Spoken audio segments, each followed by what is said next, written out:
ನಮಸ್ಕಾರ. ಈ ಆಪತ್ ಬಾಂಧವರು ಅಂತ ಹೇಳ್ತಾರೆ. ಆಪತ್ ಬಾಂಧವರು ಅಂತಂದರೆ ಆ ಒಂದು ಸಮಯಕ್ಕೆ ನಮಗೆ ಒಳ್ಳೆಯದನ್ನು ಮಾಡಿದವರು, ಅವ್ರು ಕೆಟ್ಟವರೇ ಆಗಿರಲಿ ಒಳ್ಳೆಯವರೇ ಆಗಿರಲಿ, ಒಂದು ಸಮಯಕ್ಕೆ ನಮಗೆ ಏನಾದರೂ ತೊಂದರೆ ಇದ್ದಾಗ ಆ ಸಮಯಕ್ಕೆ ಯಾರು ಸಹಾಯ ಮಾಡ್ತಾರೆ ಅವರು ಆಪತ್ ಬಾಂಧವರು ಅಂತ ನಾವು ಕರಿತೀವಿ. ಈ ಆಪತ್ ಬಾಂಧವರು ಯಾರೇ ಆಗಿರಲಿ, ಶತ್ರುಗಳೇ ಆಗಿರಲಿ ಮಿತ್ರರೇ ಆಗಿರಲಿ. ಅದೇ ರೀತಿ ಇಲ್ಲಿ ಒಬ್ಬ ಕಳ್ಳ ಒಂದು ಶ್ರೀಮಂತರ ಮನೆಯನ್ನು ಕೊಳ್ಳೆ ಹೊಡಿಬೇಕು, ಕಳ್ಳತನ ಮಾಡಿ ಜೀವನ ಪೂರ್ತಿ ನಾನು ಚೆನ್ನಾಗಿರಬೇಕು ಅನ್ನೋ ಯೋಚನೆ ಈ ಕಳ್ಳನದಾಗಿತ್ತು. ಈ ಕಳ್ಳನದಾದಾಗ ಹುಡುಕಿದ್ದು ಒಂಟಿ ಮನೆಯಲ್ಲಿರೋ ಒಬ್ಬ ಹಿರಿಯ ವ್ಯಕ್ತಿಯ ಮನೆ, ತುಂಬ ಶ್ರೀಮಂತ. ಈ ವ್ಯಕ್ತಿ ಮನೆಯಲ್ಲಿ ಕೆಲಸದವರಿಲ್ಲ, ಕಾರ್ ಡ್ರೈವರ್ ಇಲ್ಲ, ಯಾರೂ ಇಲ್ಲ. ಈ ವ್ಯಕ್ತಿ ಮನೆಯಲ್ಲಿ ನಾನು ಕಳ್ಳತನ ಮಾಡಬೇಕು ಅಂತ ನಿರ್ಧಾರ ಮಾಡಿ ಬರೋಬ್ಬರಿ 11 ಗಂಟೆ 12 ಗಂಟೆ ನೋಡಿ ಸರಿಯಾದ ಸಮಯಕ್ಕೆ ಕಳ್ಳತನ ಮಾಡೋಕ್ಕಂತ ಹೋಗ್ತಾನೆ. ಎಲ್ಲ ಕಡೆ ತಿರುಗಾಡ್ತಾನೆ, ಮನೆ ತುಂಬ ತಿರುಗಾಡ್ತಾನೆ, ಯಾರೂ ಇರೋದಿಲ್ಲ, ಒಂದು ನಾಯಿ ಕೂಡ ಈ ಮನೆಯಲ್ಲಿ ಸಾಕಿರೋದಿಲ್ಲ. ಎಲ್ಲ ಕಡೆ ನೋಡಿ ಕೊನೆಗೆ ಅಲ್ಲೊಂದು ಪಕ್ಕದಲ್ಲಿ ರೂಮ್ ಇರುತ್ತೆ. ಈ ರೂಮಲ್ಲಿ ಹೋಗಿ ಯಾರಿದ್ದಾರಂತ ನೋಡ್ತಾನೆ. ಒಬ್ಬ ಹಿರಿಯ ವ್ಯಕ್ತಿ, ಸುಮಾರು 73ರಿಂದ 74 ವಯಸ್ಸು, ಮಂಚದ ಮೇಲೆ ಮಲಗಿದಾಗ ಹೊರಳಾಡ್ತಿರ್ತಾರೆ. ಅತ್ತಿಂದಿತ್ತ ಇತ್ತಿಂದತ್ತ ಏನೋ ಒಂದು ತೊಂದರೆಯಿಂದ ಹೊರಳಾಡ್ತಿರ್ತಾರೆ. ಈ ವ್ಯಕ್ತಿ ಕಳ್ಳತನ ಮಾಡೋಕ್ಕೆ ಬಂದವನು ನೋಡ್ತಾನೆ ಏನಾಗಿದೆ ಅಂತ. ನೋಡಿದಾಗ ಆ ವ್ಯಕ್ತಿ, ಹಿರಿಯ ವ್ಯಕ್ತಿ, ತನ್ನ ಹೃದಯವನ್ನು ಹಿಡ್ಕೊಂಡು ನೋವಿನಿಂದ ಮಂಚದ ಮೇಲೆ ಅತ್ತಿಂದಿತ್ತ ಹೊರಳಾಡುವಾಗ ಇದನ್ನು ನೋಡಿ ಕಳ್ಳತನ ಮಾಡೋದಕ್ಕೆ ಬಂದ ವ್ಯಕ್ತಿ ಭಯಗೊಳ್ತಾನೆ. ನಾನು ಕಳ್ಳತನ ಮಾಡೋದಕ್ಕೆ ಬಂದೀನಿ, ಆದರೆ ಈ ವ್ಯಕ್ತಿ ಈ ರೀತಿ ಆಗ್ತಾಯಿದೆ ಅಂತ ಇವನಿಗೆ ಭಯ ಆಯಿತು. ಏನು ಮಾಡಬೇಕು ಅಂತ ಗೊತ್ತಾಗ್ತಾ ಇಲ್ಲ. ನಿಧಾನವಾಗಿ ಒಳಗಡೆ ಹೋಗ್ತಾನೆ. ಭಯದಿಂದ ಸ್ವಾಮಿ ಕ್ಷಮಿಸಿ ಕ್ಷಮಿಸಿ ಅಂತ ಹೇಳ್ತಾನೆ ಹೋಗ್ತಿದ್ದಾನೆ. ಆಗ ಆ ಹಿರಿಯ ವ್ಯಕ್ತಿ ನನ್ನನ್ನು ಉಳಿಸು ಎದೆ ಮೇಲೆ ಕೈ ಇಟ್ಟು ಬಡಿತಾ ಇದ್ದಾನೆ. ಇಲ್ಲಿ ಬಡಿ ಅಥವಾ ಮಾತ್ರೆ ಕೊಡುವಂಥ ಸನ್ನೆ ಮಾಡ್ತಾ ಇದ್ದಾನೆ. ಈ ಕಳ್ಳನಿಗೆ ಗೊತ್ತಾಗ್ತಾ ಇಲ್ಲ ಏನು ಮಾಡಬೇಕು ಅಂತ. ನಿಧಾನವಾಗಿ ಎತ್ಕೊಂಡು ಕೆಳಗಡೆ ಕಾರ್ ಕೀ ಒಂದು ಸಿಗ್ತದೆ. ಈ ಕಾರ್ ಕೀಯನ್ನು ತೆಗೆದುಕೊಂಡು ಆಸ್ಪತ್ರೆಗೆ ಕರೆದುಕೊಂಡು ಹೋಗ್ತಾನೆ. ಆಸ್ಪತ್ರೆಗೆ ಕರೆದುಕೊಂಡು ಹೋದ್ಮೇಲೆ ವೈದ್ಯರಿಗೆ ಹೇಳ್ತಾನೆ, ನಾನು ಇವ್ರ ಮನೆ ಕೆಲಸ ಮಾಡ್ತೀನಿ ಅಂತ ಸುಳ್ಳು ಹೇಳ್ತಾನೆ ಕಳ್ಳ. ಆ ವೈದ್ಯರು ಹೇಳ್ತಾರೆ, ಸರಿ ಅಡ್ಮಿಟ್ ಮಾಡಿ ನಾವು ಉಳಿಸ್ತೀವಿ ಅಂತ, ಏನಾದರೂ ಮಾಡಿ ಉಳಿಸಿ ಅಂತ ಕ್ಷಮೆಯನ್ನು ಕೇಳಿ ಆಜ್ಞೆಯನ್ನು ಎಲ್ಲವನ್ನ ಪಾಲಿಸಿ ಒಳಗಡೆ ಹೋಗಿ ಅವರನ್ನು ಅಡ್ಮಿಟ್ ಮಾಡ್ತಾನೆ. ಈ ಅಡ್ಮಿಟ್ ಮಾಡಿದ ನಂತರ ಈ ಹಿರಿಯ ವ್ಯಕ್ತಿ ಸುಧಾರಿಸ್ಕೊಳ್ತಾರೆ.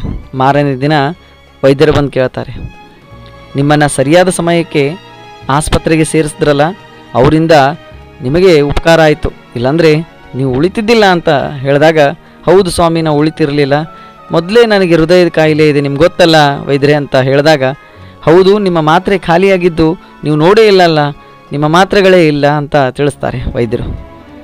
ಆಗ ಹೌದು ಸ್ವಾಮಿ ನಾನು ತರಬೇಕಂದೆ ಆಗಲಿಲ್ಲ, ನೆನಪಿರಲಿಲ್ಲ ಅಂತ ಈ ಹಿರಿಯ ವ್ಯಕ್ತಿ ಹೇಳ್ತಾರೆ.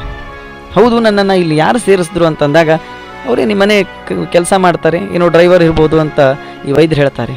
ಅರೆ ನನ್ನ ಮನೆ ಕೆಲಸ ಮಾಡೋರು, ನಾನು ಒಬ್ಬನೇ ಇರೋದು ಮನೆಯಲ್ಲಿ, ಒಂದು ಕೆಲಸದ ಆಳಿಲ್ಲ ಕಾಳಿಲ್ಲ, ಕಾರ್ ಡ್ರೈವರ್ ಅಂತೂ ಮೊದಲೇ ಇಲ್ಲ, ಕಾರ್ ಅಂತೂ ನಾನು ಮನೆಯಲ್ಲಿ ಸುಮ್ಮನೆ ಬಿಟ್ಟಿರ್ತೀನಿ, ಅಂಥದ್ರಲ್ಲಿ ಯಾರು ನನ್ನನ್ನು ಈ ರೀತಿ ಅಡ್ಮಿಟ್ ಮಾಡಿದ್ದು ಅಂತ ಕೇಳಿದಾಗ, ಯಾರೋ ಗೊತ್ತಿಲ್ಲ ಸ್ವಾಮಿಯಲ್ಲಿ ನಿಂತಿದ್ದಾರೆ ಹೊರಗಡೆ, ಹೋಗಿ ನೋಡಿ ನಿನ್ನೆ ರಾತ್ರಿಯಿಂದ ಇಲ್ಲೇ ಇದ್ದಾರೆ ಅಂತ ಆ ವೈದ್ಯರು ಹೇಳ್ತಾರೆ. ಹೊರಗಡೆ ಬಂದು ನೋಡಿದಾಗ ಅಲ್ಲಿ ಆ ವ್ಯಕ್ತಿ ಯಾರು ಕಳ್ಳ ಅಡ್ಮಿಟ್ ಮಾಡಿರ್ತಾನಲ್ಲ ಕೂತಿರ್ತಾನೆ. ಹೋಗ್ತಾರೆ, ಯಾರಪ್ಪ ನೀನು ಅಂತ ಕೇಳಿದಾಗ ಆ ಕಳ್ಳ ಹೇಳ್ತಾನೆ, ಕ್ಷಮಿಸಿ ನಾನು ನಿಮ್ಮ ಮನೆ ಕಳ್ಳತನ ಮಾಡೋದಕ್ಕಂತ ಬಂದಿದ್ದೆ, ಏನೋ ನಿಮ್ಮ ಪರಿಸ್ಥಿತಿ ನೋಡಿ ನಾನು ನಿಮ್ಮನ್ನು ಇಲ್ಲಿ ಸೇರಿಸ್ದೆ, ನಂಗೆ ಭಯ ಆಯಿತು. ಒಂದು ಕಡೆ ನಾನು ಕಳ್ಳತನ ಮಾಡೋದು ಯೋಚನೆ ಆದರೆ, ಇನ್ನೊಂದು ಕಡೆ ನೀವು ಹಿರಿಯರು, ನಿಮ್ಮ ಜೀವನ ಏನೋ ನಿಮ್ಮ ಜೀವ ಉಳಿಬೇಕು, ನಂದು ಜೀವನ ಇದ್ರ ಮೇಲೇ ಇದೆ ಕಳ್ಳತನ ಮಾಡೋದ್ರಲ್ಲಿ ಅಂತ ಸತ್ಯನೇ ಹೇಳ್ಬಿಡ್ತಾನೆ. ಆಗ ಈ ಹಿರಿಯ ವ್ಯಕ್ತಿಗೆ ನಗು ಬರುತ್ತೆ. ಏನಯ್ಯ ಕಳ್ಳತನ ಮಾಡೋದಕ್ಕಂತ ಬಂದು ನನ್ನ ಜೀವನ ಉಳಿಸ್ಬಿಟ್ಟು, ನನ್ನ ಜೀವವನ್ನು ನೀನು ಕರೆದುಕೊಂಡು ಬಂದಿಲ್ಲ ಆಸ್ಪತ್ರೆಗೆ, ನನಗೆ ಹೇಗೆ ನಿನಗೆ ಸಹಾಯವನ್ನು ಕೃತಜ್ಞತೆಯನ್ನು ಸಲ್ಲಿಸಬೇಕು ಅಂತ ಗೊತ್ತಾಗ್ತಾ ಇಲ್ಲ ಅಂತ ಅಂದಾಗ, ಆಗ ಈ ಕಳ್ಳತನ ಮಾಡೋದಕ್ಕೆ ಬಂದ ವ್ಯಕ್ತಿ, ಇನ್ಮೇಲೆ ನಾನು ಕಳ್ಳತನ ಬಿಡ್ತೀನಿ ಸ್ವಾಮಿ, ಅಷ್ಟೇ ನಿಮ್ಮ ಜೊತೆನೇ ಇದ್ಬಿಡ್ತೀನಿ ಅಂತ ಕೇಳ್ತಾನೆ. ಆಗ ಈ ಹಿರಿಯ ವ್ಯಕ್ತಿ ಒಂದು ಮಾತನ್ನು ಹೇಳ್ತಾರೆ, ಯಾವುದೋ ಒಂದು ಕಾರಣಕ್ಕೆ ನಾನು ಒಂಟಿಯಾಗಿದ್ದೆ. ನನಗೆ ಬಂಧು ಬಳಗ ಯಾರೂ ಇಲ್ಲ. ಒಂದು ರೀತಿ ನನ್ನ ಜೀವನ ಸ್ಮಶಾನದಲ್ಲಿದ್ದಂತೆ ಆಗಿತ್ತು. ಆದರೆ ನೀನು ನಮ್ಮ ಮನೆಯನ್ನು ಅಥವಾ ನಮ್ಮ ಮನೆಯನ್ನು ಕೊಳ್ಳೆ ಹೊಡೆಯೋದಕ್ಕೆ ಬಂದು ಈಗ ನಮ್ಮ ಮನೆಯಲ್ಲೇ ಇರ್ತೀನಿ ಅಂತಲ್ಲಯ್ಯ. ಖಂಡಿತವಾಗಲೂ ನಾನು ನಿನಗೆ ಒಂದು ಕೆಲಸವನ್ನು ಕೊಡ್ತೇನೆ, ನೀನು ಅದನ್ನು ಮುಂದುವರಿಸ್ಕೊಂಡು ಹೋಗು ಅಂತ ಹೇಳ್ತಾರೆ. ಆ ಕಳ್ಳನಿಗೆ ವಹಿಸಿದ ಜವಾಬ್ದಾರಿ ಅಂತಿಂಥದ್ದಲ್ಲ. ಆ ವ್ಯಕ್ತಿ ಕೇವಲ ಮನೆಯಲ್ಲಿ ಇರ್ತೀನಿ ಅಂತ ಹೇಳಿದ್ದ.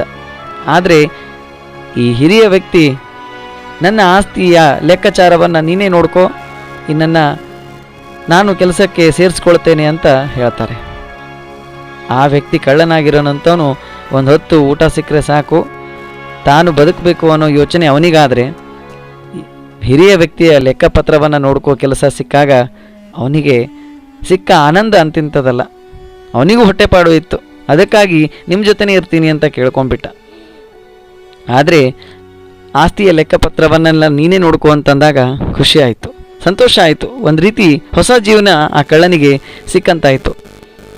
ಇದನ್ನೆಲ್ಲ ಕೇಳಿದಾಗ ಆ ವ್ಯಕ್ತಿ ಖುಷಿಯಿಂದ ಹಿರಿಯ ವ್ಯಕ್ತಿಯನ್ನು ಮನೆಗೆ ಕರೆದುಕೊಂಡು ಹೋಗಿ ಉಪಚಾರವನ್ನು ಮಾಡ್ತಾನೆ.